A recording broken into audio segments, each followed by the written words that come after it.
Hey guys, what's up? Welcome back to a new video.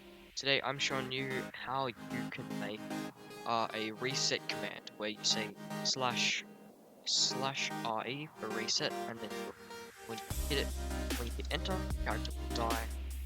And however long you set your respawn time for, that's when it will respawn. So I've got 5 seconds because that's just the default, but you guys can make it shorter.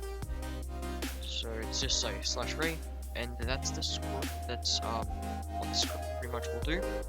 So let's get into the video. So guys, pretty much what you want to do is I'm just gonna get rid of the hand stuff, which just come for some reason. So you want to go into start a player, go to start a player scripts, you want to add an alone script, and throw this to script.parent.parent.shattered connect. Then we're going to write function and MSG.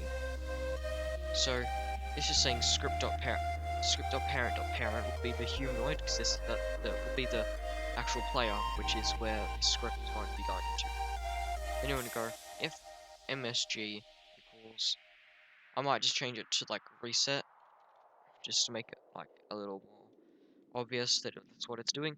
Also, you have to add 2 equals to show like it's equals to. Then script.parent